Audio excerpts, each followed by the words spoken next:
ചിന്തിക്കുക, നമ്മൾ ഈ സ്നേഹം പ്രകടിപ്പിക്കേണ്ട ആവശ്യമുണ്ടോ എന്നുള്ളതാണ്. പലരുടെയും ഒരു തെറ്റായ ഒരു ധാരണയാണ്, നമുക്ക് ഒരാളുടെ സ്നേഹം ഉണ്ടെങ്കിൽ അതിങ്ങനെ മനസ്സിൽ വെച്ചിരിക്കുക, അതിങ്ങനെ പ്രകടിപ്പിച്ചില്ലെങ്കിൽ കുഴപ്പമില്ല എന്നൊരു ചിന്തയാണ് നമ്മളിൽ പലർക്കും. ഞങ്ങളെ അച്ഛന്മാര് ഇങ്ങനെ ഈ മൃതദേഹ സംസ്കാര ശുശ്രൂഷകളൊക്കെ നമ്മള് പങ്കെടുക്കുന്ന സമയത്ത് സെമിത്തേരിയിൽ വെച്ചിട്ട് ഈ മരിച്ചുപോയ വ്യക്തിനെ എല്ലാവരും വന്ന് ചുംബിക്കുന്ന ഒരു രംഗമുണ്ട്. ആ സമയത്ത് ഭയങ്കര വിഷമാണ്, ഭയങ്കര കരച്ചിലാണ് എല്ലാവർക്കും. നമ്മൾ ബോഡി പിടിക്കുന്നു, ബോഡിനെ കെട്ടിപ്പിടിക്കുന്നു, അയ്യോ ചേട്ടാ അങ്ങനെ, അയ്യോ ചേച്ചി, അല്ലെങ്കിൽ എൻ്റെ മുത്തേ പൊന്നേന്ന് കുറിച്ച് കരയുന്നു.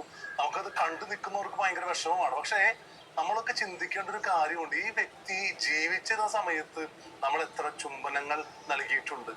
ഞാൻ എത്ര വട്ടം എൻ്റെ ഭർത്താവിനും എൻ്റെ ഭാര്യയ്ക്കും എൻ്റെ മക്കൾക്കും എൻ്റെ അപ്പനും അമ്മയ്ക്ക് ഞാൻ ചുംബനങ്ങൾ നൽകിയിട്ടുണ്ട്. ഞാൻ എത്ര വട്ടം കെട്ടിപ്പിടിച്ചിട്ടുണ്ട്. സ്നേഹം നിറഞ്ഞവരെ, മരിച്ച് ഏറ്റവും അവസാനമല്ല ഞാൻ എൻ്റെ അപ്പനെയും അമ്മയും അല്ലെങ്കിൽ എൻ്റെ ജീവിത പങ്കാളിയെയും കെട്ടിപ്പിടിച്ച് ഉമ്മ വയ്ക്കേണ്ടത്. എനിക്കൊരാളോട് സ്നേഹമുണ്ടെങ്കിൽ അത് പ്രകടിപ്പിക്കാനായിട്ട് എനിക്ക് സാധിക്കണം. അത് ഉള്ളിൽ വെച്ചിരുന്നിട്ടൊരു കാര്യമില്ല നമ്മുടെ ജീവിതത്തിൽ. എനിക്കൊരാളോട് ഇഷ്ടമാണ്, എനിക്കൊരാളോട് സ്നേഹമുണ്ട്, അതെൻ്റെ അപ്പനായിക്കോട്ടെ, അമ്മയായിക്കോട്ടെ, എൻ്റെ ഫ്രണ്ട് ആയിക്കോട്ടെ, എൻ്റെ ആരും ആയിക്കോട്ടെ, എനിക്കൊരാളോട് സ്നേഹമുണ്ട്, അത് പ്രകടിപ്പിക്കണം.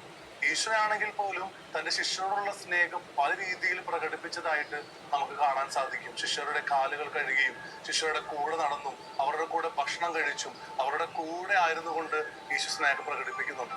അതുകൊണ്ട് പ്രിയമുള്ളവരെ, നമ്മൾക്ക് ഒരാളുടെ സ്നേഹമുണ്ടെങ്കിൽ അത് പ്രകടിപ്പിക്കാം, അത് അവരോട് തുറന്നു പറയാം. അത് നമ്മുടെ പ്രവൃത്തികളിലൂടെ, നമ്മുടെ വാക്കുകളിലൂടെ നമുക്കത് പ്രകടിപ്പിക്കാം.